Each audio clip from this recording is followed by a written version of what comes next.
स्वागत है आप सभी का आपके अपने YouTube चैनल शालू पाठशाला में।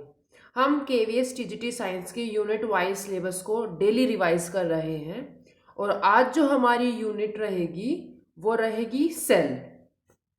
तो शुरू करते हैं आज की वीडियो को।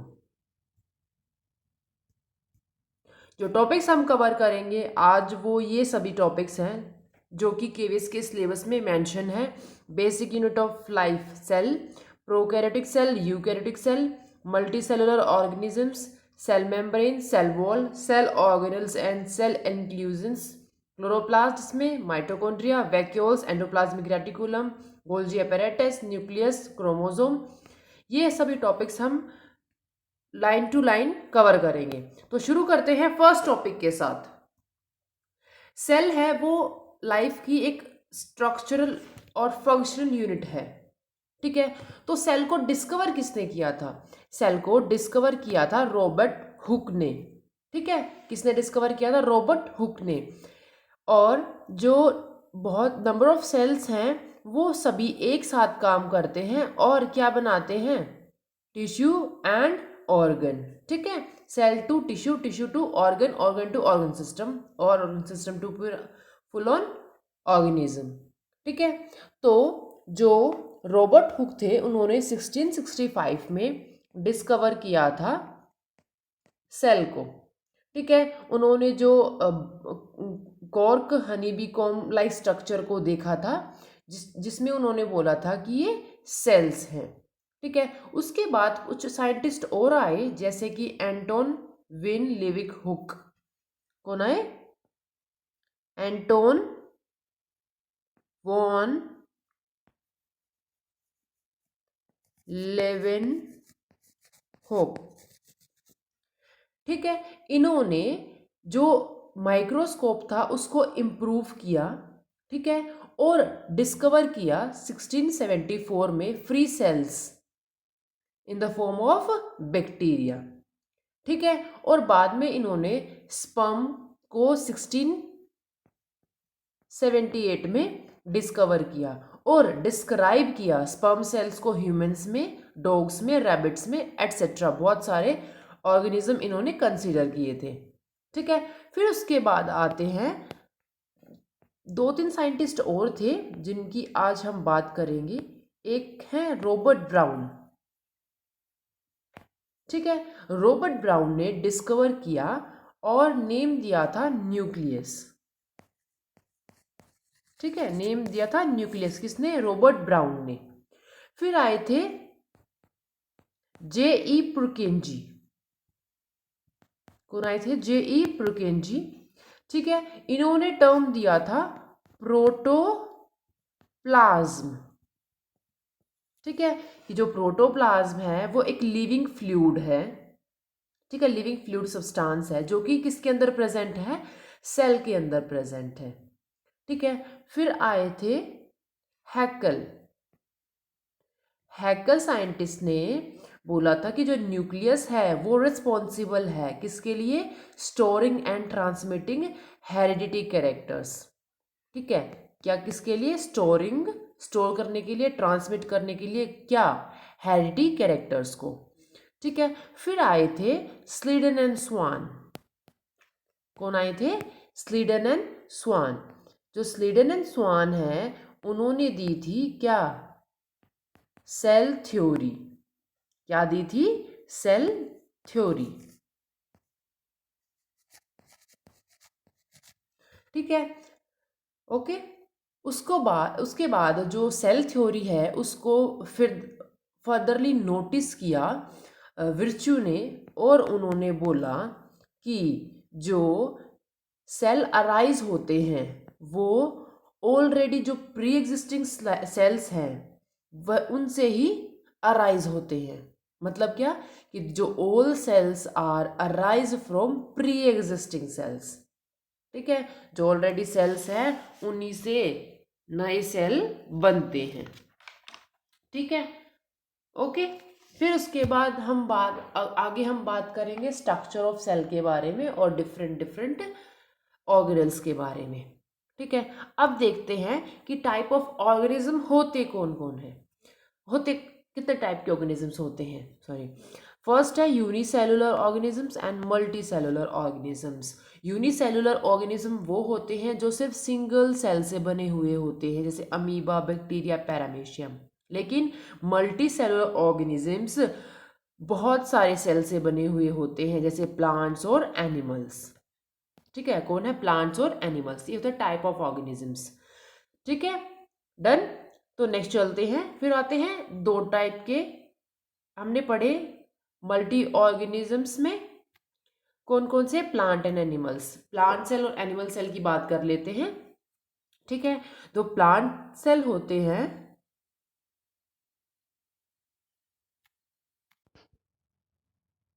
ओके। तो शुरू करते हैं एनिमल सेल से और प्लांट सेल से। जो एनिमल सेल्स होते हैं उनमें सेल वॉल नहीं होती, यहां पर क्या आएगा? नो। ठीक है, सेल वॉल नहीं होती। ठीक है, किसमें? एनिमल सेल में। लेकिन प्लांट सेल के पास सेल वॉल होती है, और किससे बनी हुई होती है? सेलुलोज से। एनिमल सेल के पास क्लोरोप्लास्ट नहीं होता। अगर क्लोरोप्लास्ट होता तो क्या होते हैं? हम ग्रीन कलर के जो भी एनिमल्स आपको ग्रीन कलर के दिखाई देते, लेकिन क्लोरोप्लास्ट है ही नहीं। ठीक है, फिर प्लांट सेल के पास क्लोरोप्लास्ट होता है। एनिमल सेल के पास सेंट्रोजोम होता है, लेकिन प्लांट सेल के पास नहीं होता। वैक्यूल स्मॉल होते हैं एनिमल सेल में, लेकिन प्लांट सेल में लार्ज होते हैं। लाइजोसोम्स लार्ज नंबर होते हैं। प्लांट सेल में या तो लाइजोम होंगे नहीं, होंगी तो फ्यू इन नंबर, एक्सेप्शंस। फिर prominent Golgi bodies are present. जो एनिमल सेल में है उसमें बहुत सारी गोल्जी बॉडीज प्रेजेंट होती हैं, लेकिन प्लांट सेल में क्या होती है? सब यूनिट्स प्रेजेंट होती हैं, किसकी? गोल्जी बॉडीज की। ओके, फिर है एक बात और देख लेते हैं कि जो क्लोरोप्लास्ट है, सॉरी, जो कार्बोहाइड्रेट स्टोरेज है वो एनिमल्स में होता है ग्लाइकोजन में की फॉर्म में स्टोर होता है, लेकिन प्लांट्स में स्टार्च की फॉर्म में कार्बोहाइड्रेट वगैरह स्टोर होते हैं। ठीक है, ओके। याद रखना यहाँ पर नो सेल वॉल आएगा, एनिमल सेल में कोई भी सेल वॉल नहीं होती है।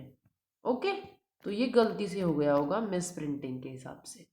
ठीक है, तो नेक्स्ट शुरू करते हैं। अब इनका एक बार डायग्राम और चेक कर लेते हैं। देखिए, ये आपको एनिमल सेल दिखाई दे रही होगी, और ये प्लांट सेल। प्लांट सेल आपको ग्रीन कलर की दिखाई दे रही है, लेकिन एनिमल सेल ग्रीन कलर नहीं है। ठीक है, ओके। तो यहाँ पर भी माइटोकॉन्ड्रिया है, और प्लांट सेल में भी माइटोकॉन्ड्रिया है, ये रहा। ठीक है, उसके बाद राइजोसोम्स हो गए, लाइजोसोम्स हो गए, centriole, centrosomes, peroxisomes, Golgi apparatus, सभी के सभी आपको डायग्राम में दिखाई दे रहे होंगे। ठीक है, यहाँ पर आपको, यहाँ पर दोनों में न्यूक्लियस दिखाई दे रहा होगा। ठीक है, और हम हर एक ऑर्गेनल्स के बारे में आगे बात करेंगे। तो आप यहाँ पर एनिमल सेल की और प्लांट सेल का स्क्रीनशॉट ले सकते हैं, ताकि आप कंपैरिजन कर सके कि इसमें क्या प्रेजेंट है। ठीक है, तो सिर्फ प्लांट सेल होते हैं जिनमें सेल वॉल प्रेजेंट होती है, लेकिन एनिमल सेल में सेल वॉल नहीं होती। मेन डिफरेंस तो यहीं से शुरू होता है। ठीक है, ओके। नेक्स्ट चलते हैं फिर, प्रोकैरियोटिक सेल और यूकैरियोटिक सेल्स क्या होते हैं। ठीक है, प्रोकैरियोटिक सेल और यूकैरियोटिक सेल्स क्या होते हैं। ठीक है, एक याद रखना, एक होते हैं नॉन सेलुलर ऑर्गेनिजम्स और एक होते हैं सेलुलर ऑर्गेनिजम्स। ठीक है, जो नॉन सेलुलर ऑर्गेनिजम्स होते हैं, जैसे कि वायरस हो गया, उनके पास मेम्ब्रेन नहीं होती है। ठीक है, और सेलुलर ऑर्गेनिजम्स वो होते हैं जिनके पास मेम्ब्रेन्स और सेल बॉडीज होती है। ठीक है, जैसे बैक्टीरिया, प्लांट, एनिमल, सब पे।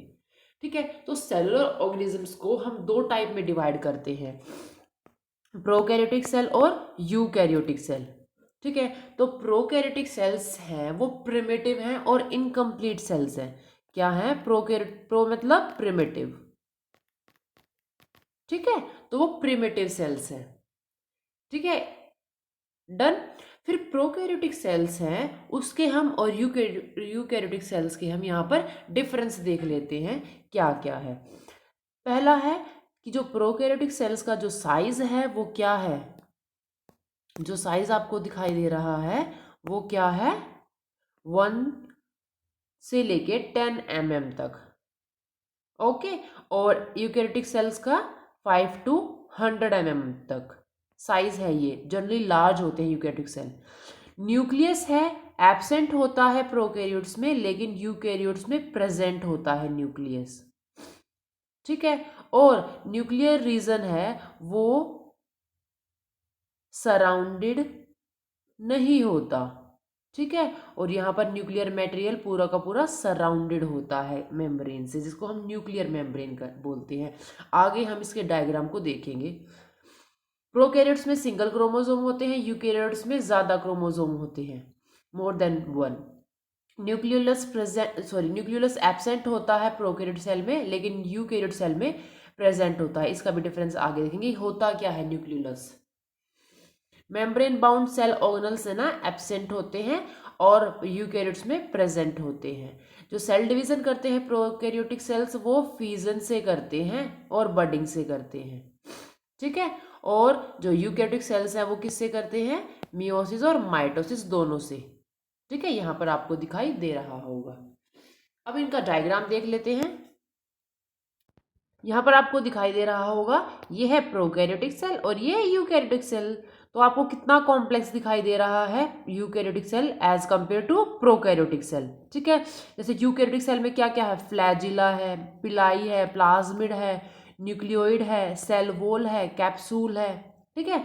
इतने से ही पार्ट्स है किसके? प्रोकैरियोटिक सेल के। लेकिन यूकैरियोटिक सेल में smooth endoplasmic reticulum, rough endoplasmic reticulum, peroxisomes, mitochondria, vacuole, Golgi, intermediate filaments, nucleolus, nucleoplasm, chromatin, nuclear membrane, cell membrane, ribosomes, cytoplasm, microtubule, lysosomes, यहाँ दोनों में कॉमन है साइटोप्लाज्म, राइबोसोम्स और सेल मेम्ब्रेन, ठीक है। ये यहाँ पर कॉमन है दोनों में।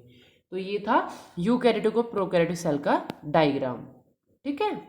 यहाँ पर नीचे न्यूक्लियस है, न्यूक्लियस के डिफरेंट डिफरेंट यहाँ पर लेबलिंग दे रखी है, जिसमें न्यूक्लियोलस है, न्यूक्लियोप्लाज्म है, क्रोमेटिन है, न्यूक्लियर एनवलप है, ठीक है। चलते हैं नेक्स्ट वीडियो के नेक्स्ट स्लाइड पे। यहाँ पर हमने पूरे अच्छे से डिफरेंस देखा है, मतलब वो बेसिक डिफरेंस था, इसमें हमने कुछ ज़्यादा पॉइंट्स को कवर किया है। फॉर एग्जाम्पल प्रोकैरियोटिक सेल्स यहाँ पर क्या है? Bacteria, Archie. यूकैरियोटिक सेल्स में fungus, animals, plant, algae, protozoa, ठीक है। टाइप ये यूनिसेलुलर होता है, ये यूनिसेलुलर और मल्टीसेलुलर दोनों होते हैं यूकैरियोटिक सेल। यहाँ पर इसका साइज दिया हुआ है, ठीक है। फिर सिंपल है, हमने देखा था प्रोकैरियोटिक सेल क्या है? सिंपल, लेकिन यूकैरियोटिक थोड़ा कॉम्प्लेक्स है। सेल वॉल एब्सेंट होती है, यूजुअली प्रेजेंट होती है किसमें? प्रोकैरियोटिक सेल में, ठीक है, जो कि पेप्टाइडोग्लाइकन की बनी हुई होती है, ठीक है। और यूकैरियोटिक सेल में यूजुअली एब्सेंट होती है, लेकिन प्रेजेंट होती है प्लांट में और फंगस में।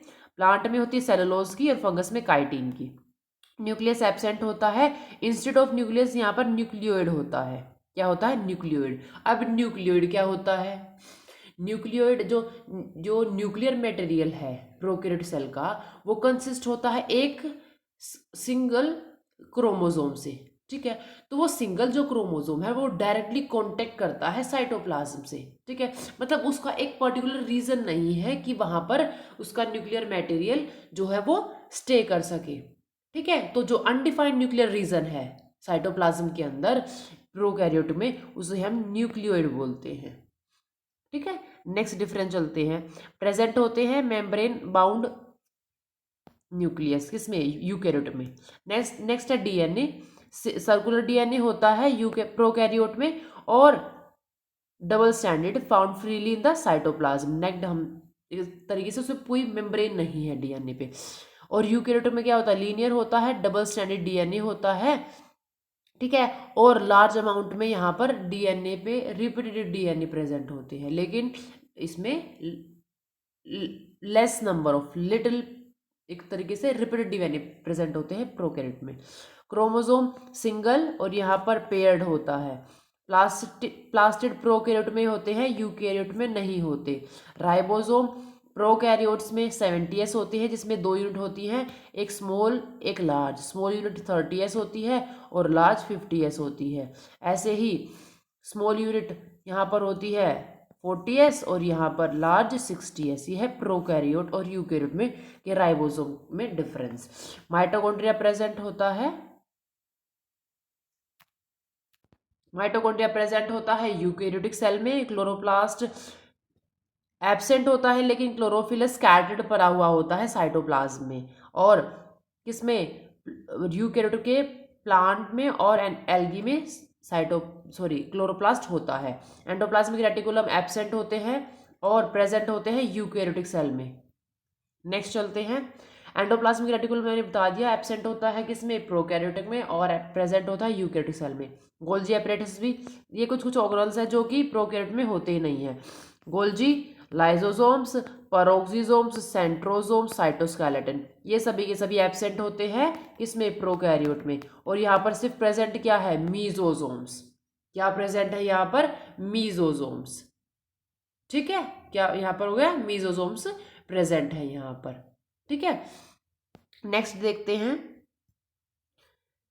Flagella. Flagella microscopic in size, बहुत छोटा होता है, फ्लैजिन प्रोटीन से बना हुआ होता है। ठीक है, और यूकैरियोट में और भी छोटा होता है। ठीक है, और उनका अरेंजमेंट होता है 9+2 अरेंजमेंट।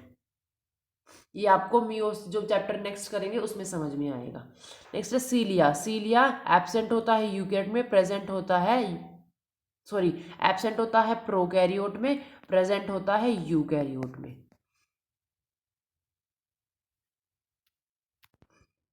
ओके, और मोड ऑफ रिप्रोडक्शन क्या होता है प्रोकैरियोट्स में, दोनों होते हैं, एसेक्सुअल भी और सेक्सुअल भी।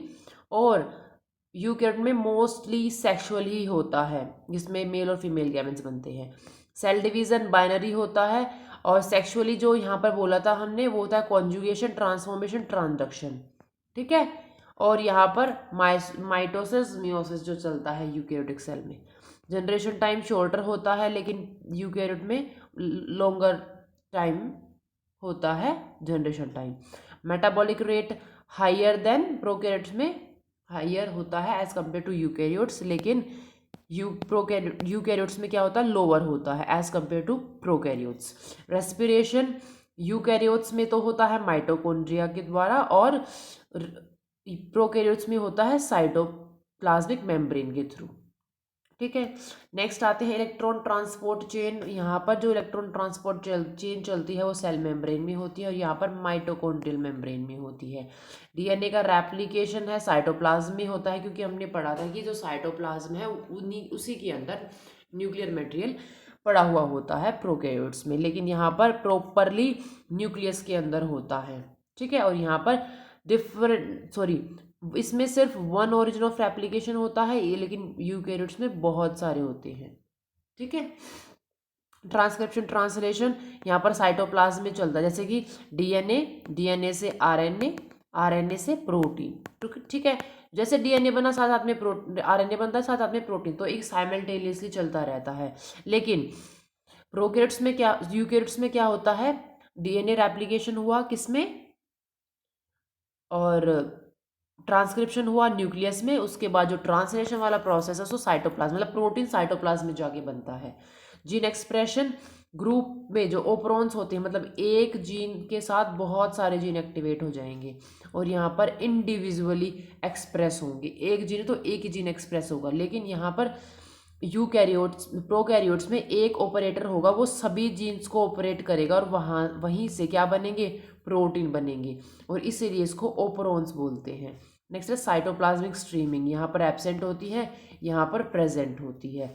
नेक्स्ट है glycocalyx, present in the capsule and slime layer. जो ग्लाइकोकैलिक्स होता है वो प्रेजेंट होता है कैप्सूल के अंदर, भी हमने पढ़ा था ना कैप्सूल ऐसा। ठीक है, प्रोकैरियोट्स में। ठीक है, और यूकैरियोट्स में प्रेजेंट होता है सेल, और लेकिन सेल वॉल में प्रेजेंट नहीं होता है।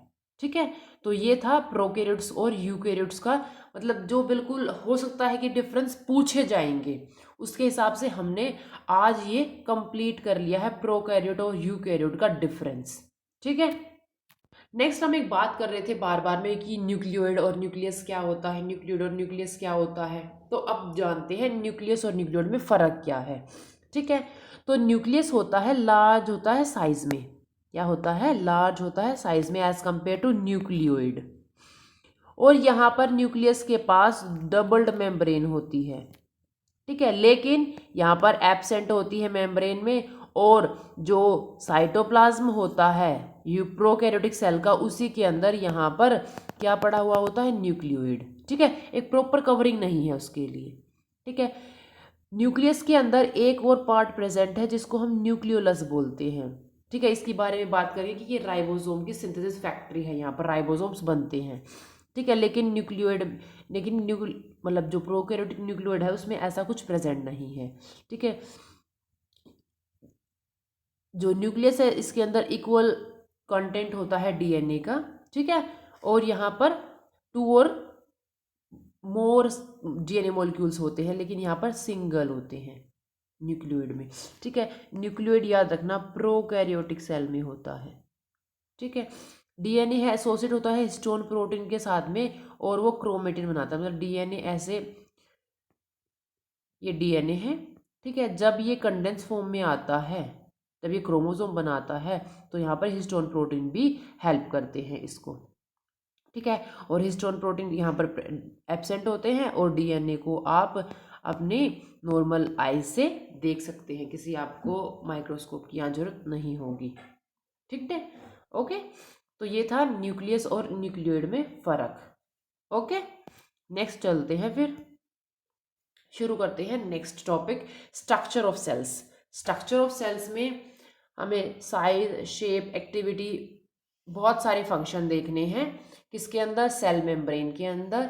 ठीक है, जिसको हम क्या बोलते हैं, प्लाज्मा मेम्ब्रेन। और ये सेल वॉल, हमें पता है ना सेल वॉल कहाँ प्रेजेंट होती है, प्लांट्स में। ठीक है, और सेल मेम्ब्रेन दोनों में, प्लांट सेल में भी और एनिमल सेल में भी। फिर हम न्यूक्लियस के बारे में बात करेंगे और साइटोप्लाज्म के बारे में बात करेंगे। ठीक है, तो प्लाज्मा मेम्ब्रेन या फिर सेल मेम्ब्रेन होती क्या है, जितने भी सारे ऑर्गेनल्स होते हैं जैसे माइटोकॉन्ड्रिया, क्लोरोप्लास्ट, लाइसोसोम्स, ये सभी के सभी एक यूनिट मेम्ब्रेन के अंदर इनक्लोज होती है, उस यूनिट मेम्ब्रेन, उस मेम्ब्रेन के अंदर प्रेजेंट होते हैं।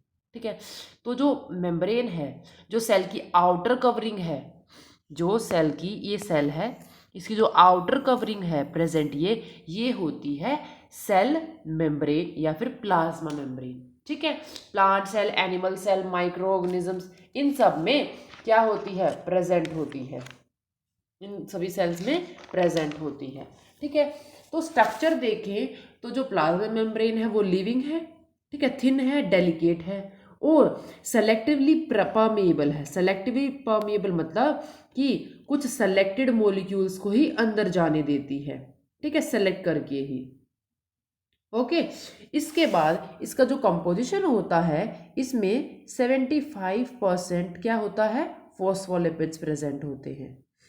ठीक है, और साथ में प्रोटीन्स भी होते हैं, कोलेस्ट्रॉल भी होता है, पॉलीसेकेराइड्स भी होते हैं।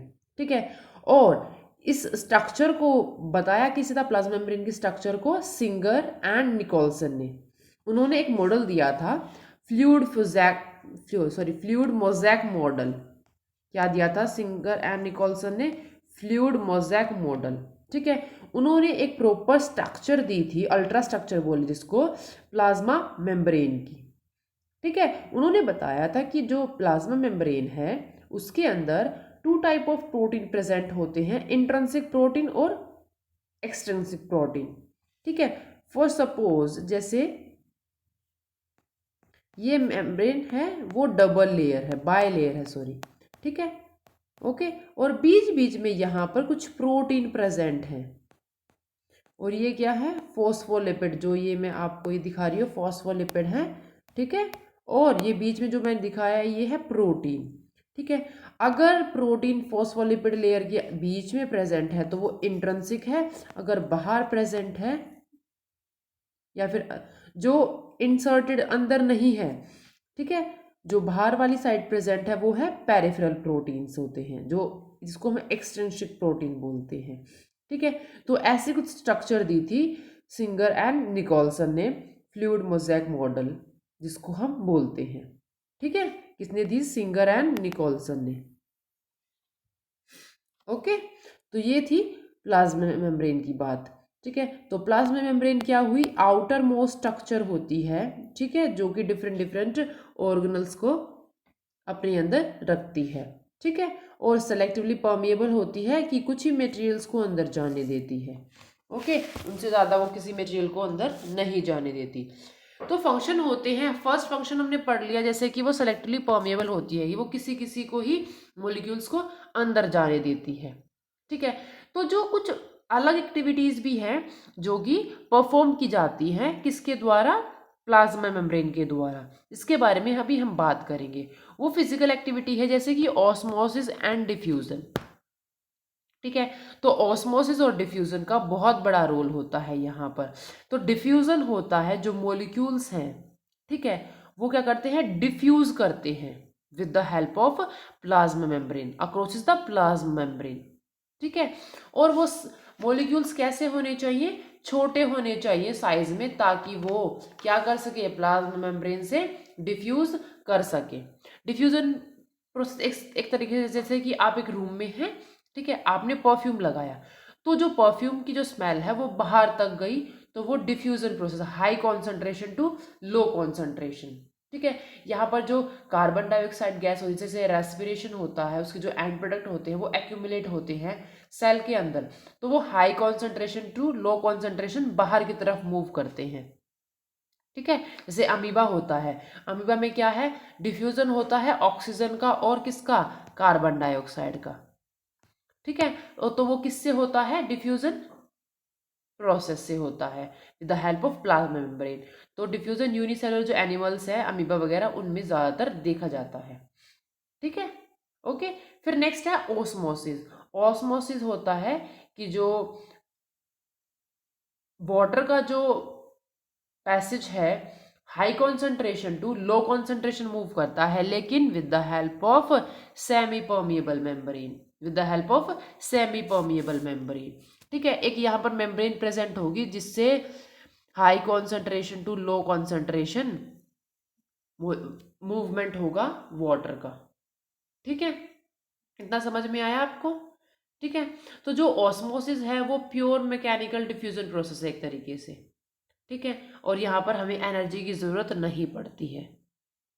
ओके, अब देखते हैं, इसमें से तीन चीज़ें होती हैं, एक होती है हाइपोटोनिक, एक होता है हाइपरटोनिक, और एक होता है आइसोटोनिक। ठीक है, ये क्या होते हैं,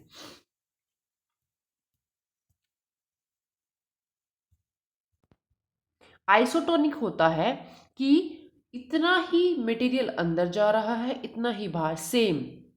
ठीक है, ओके, सराउंडिंग सेल में भी और जो कॉन्सेंट्रेशन है बाहर सेल के भी वो सेम है। ठीक है, सराउंडिंग में भी और सेल के बाहर भी जो कॉन्सेंट्रेशन है वो सेम है, तो वो आइसोटोनिक होता है। ठीक है, हाइपरटोनिक होता है कि जो सेल के जो बाहर है, ठीक है, और सेल के जो अंदर है वहां पर कॉन्सेंट्रेशन डिफरेंट है। ठीक है, तो यहाँ पर क्या होता है, जो सेल होता है वो गेन करता है वाटर को। ठीक है, जो सॉल्यूशन है, वो जो सेल है वो स्वेलन होना शुरू हो जाता है। ठीक है, और जब सेल स्वेल करता है तो वो कंडीशन होती है हाइपोटोनिक सॉल्यूशन की। ठीक है, मतलब यहाँ पर जो सॉल्यूशन है वो डाइल्यूट है, मतलब सेल के अंदर जो सोल्यूट की कॉन्सेंट्रेशन है वो ज़्यादा है। ठीक है, तो इसको कम करने के लिए जो सेल है वो क्या करेगा, अपने अंदर वाटर को लेगा। ठीक है, तो वाटर को गेन करेगा, तो वो क्या होगा, हाइपोटोनिक सॉल्यूशन के अंदर होगा। जो सेल करेगा वो स्वेलन होना शुरू कर देगा, स्वलन होना शुरू हो जाएगा। ठीक है, लेकिन जो हाइपरटोनिक सॉल्यूशन होता है उसमें क्या होता है, वाटर जो सेल है उसके अंदर वाटर की कॉन्सेंट्रेशन ज़्यादा होती है और सराउंडिंग में कॉन्सेंट्रेशन क्या होती है, वाटर की कम होती है। इसलिए जो सेल है उसका जो वाटर है वो बाहर की तरफ मूव करना शुरू करेगा, और जो सेल है वो क्या करेगा, श्रिंक करना शुरू हो जाएगा। ठीक है, सिकुड़ना शुरू हो जाएगा। ओके, तो ये तीन फिनोमेना है ऑस्मोसिस, हाइसोटोनिक सॉल्यूशन के साथ, हाइपरटोनिक और हाइपोटोनिक के साथ में। ठीक है, तो नेक्स्ट शुरू करते हैं सेल वॉल। सेल वॉल एक प्रोटेक्टिव वॉल होती है, प्लांट सेल के अंदर प्रेजेंट होती है। ठीक है, जो कि एक रिजिड आउटर कवरिंग होती है। ओके, और ये लाई करती है आउटसाइड द प्लाज्मा मेम्ब्रेन, और किसकी बनी हुई होती है, सेलुलोज की। ऑलरेडी हमने ये बात कर ली है। ठीक है, और इसमें कॉम्प्लेक्स सब्सटेंस होते हैं जो कि प्रोवाइड करते हैं क्या, प्लांट को स्ट्रेंथ, क्या करते हैं, प्रोवाइड करते हैं प्लांट को। ठीक है, तो हम देखें तो फंक्शन क्या होता है सेल वॉल का। देखो, सेल वॉल प्लांट सेल को क्या बना देती है, टर्जिड बना देती है। ठीक है, ओके। और इसी के अंदर प्लाज्माडेस्माटा वगैरह प्रेजेंट होते हैं जो कि ट्रांसपोर्ट में भी हेल्प करते हैं। ठीक है, सेल वॉल के एडजेसेंट में मिडल लैमेला प्रेजेंट होता है और मिडल लैमेला एक जेली लाइक स्ट्रक्चर होता है जो कि बना हुआ होता है कैल्शियम और मैग्नीशियम पैक्टेट का। ठीक है, तो क्वेश्चन होता है कि सेल वॉल के मिडल लैमेला के अंदर क्या प्रेजेंट होता है, calcium and magnesium pectate present होता है। फिर एक वर्ड आता है प्लाज्मोलाइसिस, क्या होता है। ठीक है, तो प्लाज्मोलाइसिस होता है जो लिविंग प्लांट सेल है वो क्या करते हैं, ऑस्मोसिस प्रोसेस के थ्रू क्या कर देते हैं, वाटर को लूज करना शुरू कर देते हैं। ठीक है, देखो बाहर तो क्या प्रेजेंट है, ये है सेल वॉल। ठीक है, तो जो अंदर का जो सेल है मेम्ब्रेन, वहां से क्या लूज होना शुरू हो जाता है, वाटर। ठीक है, किसके थ्रू होता है, ऑस्मोसिस प्रोसेस के थ्रू हो जाता है। ठीक है, तो इससे क्या होती है, जो प्रोटोप्लाज्म होता है वो श्रिंक होना शुरू हो जाता है। ठीक है, और वो away from the cell wall हो गया ना, सेल वॉल से दूर। ठीक है, तो इसी फिनोमेना को बोलते हैं हम प्लाज्मोलाइसिस, और ये किस में होता है, प्लांट सेल्स में होता है। ठीक है, तो जो वाटर पोटेंशियल होता है वो डिफरेंट हो जाता है। ठीक है, क्या हो जाता है, डिफरेंट हो जाता है प्लांट सेल के अंदर। ओके, नेक्स्ट चलते हैं, ऑर्गन और ऑर्गेनल्स में क्या फ़र्क है। ऑर्गेनल्स क्या होते हैं, मल्टी सेलुलर ऑर्गेनिज्म के अंदर प्रेजेंट होते हैं। ठीक है, और ऑर्गेनल्स सभी यूकैरियोटिक सेल के अंदर प्रेजेंट होते हैं। ऑर्गन्स लार्ज साइज होते हैं, ऑर्गेनल्स थोड़े छोटे होते हैं। ठीक है, जैसे माइटोकॉन्ड्रिया, क्लोरोप्लास्ट वगैरह। और ऑर्गन्स क्या होता है, जैसे क्या बोलते हैं, रेस्पिरेटरी और ठीक है, ऐसे ऐसे जो ऑर्गन्स होते हैं वो एक्सटर्नली और इंटरनली प्रेजेंट होते हैं बॉडीज में ऑर्गेनिजम्स की, और ऑर्गन्स में मोस्टली इंटरनल होते हैं। ठीक है, organs are found in tissue, tissue compare to cell, and cell are form of organelles. ठीक है, ओके। ऑर्गन्स मेड होते किसके बने हुए होते हैं, माइक्रो और मैक्रो मॉलिक्यूल्स के। ऑर्गन्स है वो कोऑर्डिनेट करते हैं डिफरेंट डिफरेंट ऑर्गन सिस्टम के साथ में, जैसे रेस्पिरेटरी ऑर्गन सिस्टम, ठीक है, एक्सक्रीटरी, सभी के साथ में काम करते हैं एक साथ मिलके। और ऑर्गन्स कोऑर्डिनेट करते हैं सेल के साथ में। ठीक है, जैसे कि कुछ न्यूक्लियस में बना, फिर एंडोप्लाज्मिक रेटिकुलम में उस प्रोटीन का सिंथेसिस हुआ, फोल्डिंग हुई, फिर गोल्जी एपेटाइटिस को भेजा गया, फिर उसके बाद वहाँ से अलग अलग उस प्रोटीन को सेग्रेट किया गया डिफरेंट डिफरेंट ऑर्गन्स को। ठीक है, ऐसा मैकेनिज्म चलता है ऑर्गेनल्स का। नेक्स्ट शुरू करते हैं, cell organelles and inclusions. Cells के अंदर कुछ लिविंग पार्ट होता है, कुछ नॉन लिविंग पार्ट होता है। तो लिविंग पार्ट में हमने प्लाज्मा मेम्ब्रेन के बारे में ऑलरेडी बात कर ली है। ठीक है, ओके। फिर साइटोप्लाज्म के बारे में बात करेंगे, फिर ये सभी ऑर्गेनल्स के बारे में बात करेंगे, और फिर हम क्या करेंगे, नॉन लिविंग पार्ट के बारे में बात करेंगे। ठीक है, तो ये है नेक्स्ट टॉपिक हमारा। ओके, तो शुरू करते हैं फिर। फर्स्ट ये डिफरेंस देख सकते हैं आप, किसके बीच में है ये, सेल वॉल और सेल मेम्ब्रेन के बीच में। ठीक है, सेल वॉल प्रेजेंट होती है फंगस, बैक्टीरिया, एल्गी में। सेल मेम्ब्रेन प्रेजेंट होती है ह्यूमंस, एनिमल्स, प्लांट, बैक्टीरिया सब में। ये आउटर मोस्ट होती है प्लांट सेल में। ठीक है, और ये होती है एनिमल सेल में। ये बनी हुई होती है पैक्टिन की, काइटिन की, लिग्निन की, ग्लाइकोप्रोटीन्स की, ग्लाइकोलिपिड्स की, शुगर की एंड सेलुलोज की।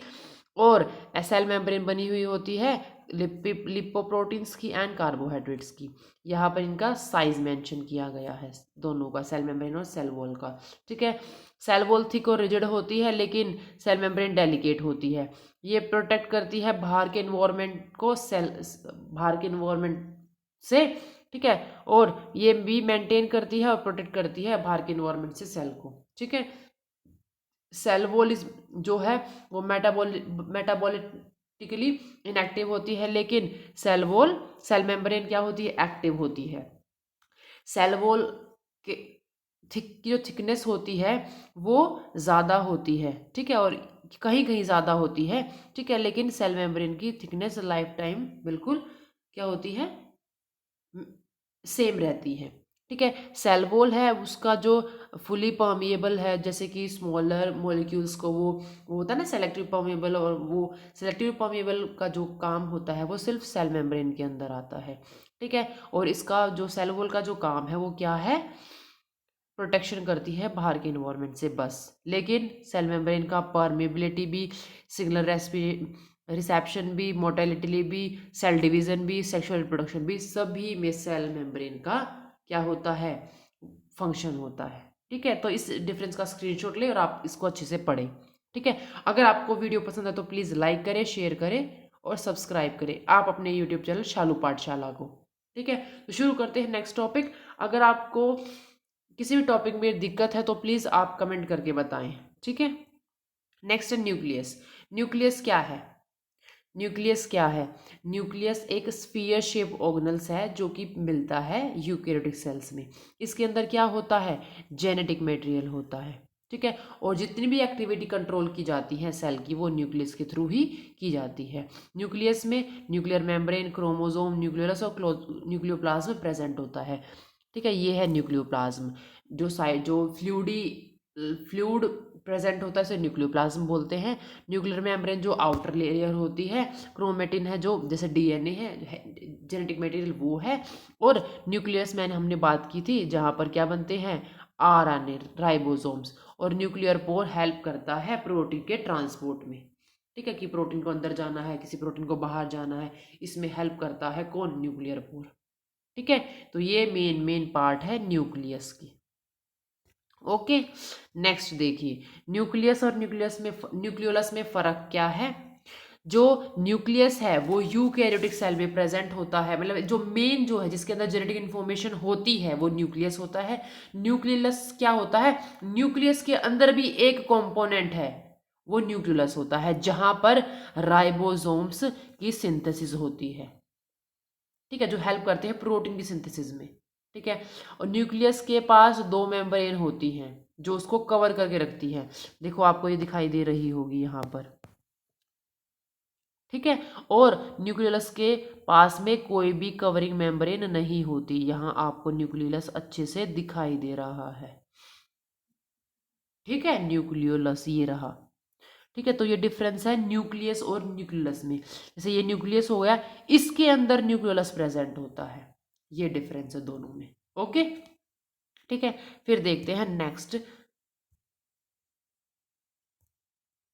क्रोमोसोम क्या होता है। क्रोमोसोम एक थ्रेड लाइक स्ट्रक्चर होता है जो कि प्रेजेंट होता है कहाँ पर, न्यूक्लियस के अंदर। अभी हमने देखा ना, अभी हमने देखा जैसे ये जो आपको थ्रेड लाइक स्ट्रक्चर प्रेजेंट हैं ये क्या हैं, क्रोमोसोम्स। ठीक है। ओके। और ये इनका ये क्या है ऐसा, ये सेल डिवीजन के दौरान डिवाइड करते हैं, विजिबल होते हैं। ठीक है। और इनके पास जेनेटिक इंफॉर्मेशन होती है किसी भी ऑर्गेनिज्म की। ठीक है। और ये इसके कंपोनेंट क्या क्या है, डीएनए और प्रोटीन हमने बात की। डीएनए है डीऑक्सीराइबो न्यूक्लिक एसिड, और प्रोटीन है जो इसको हेल्प करते हैं। अब आप पार्ट देखते हैं, जो एंड पार्ट होता है क्रोमोसोम का उसे हम टीलोमर बोलते हैं। एक छोटी आर्म होती है, एक लॉन्ग आर्म होती है। ठीक है। और बीच में सेंट्रोमियर होता है। ठीक है।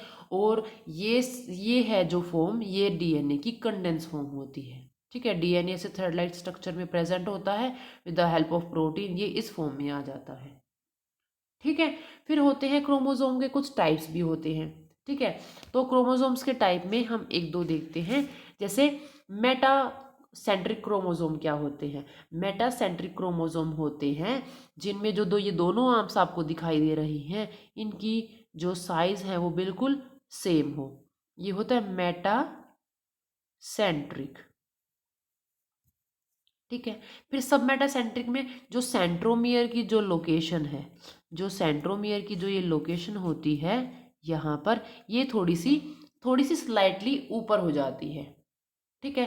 फिर होता है एग्रोसेंट्रिक। एग्रोसेंट्रिक होता है कि यहाँ पर आपको शॉर्ट आर्म और लॉन्ग आर्म में प्रॉपर डिफरेंस पता चले। ठीक है, कि शॉर्ट आर्म्स कौन सी है और लॉन्ग आर्म कौन सी है। जैसे ये हो गई शॉर्ट और ये हो गई लॉन्ग, तो ये कौन सा है, एग्रोसेंट्रिक है।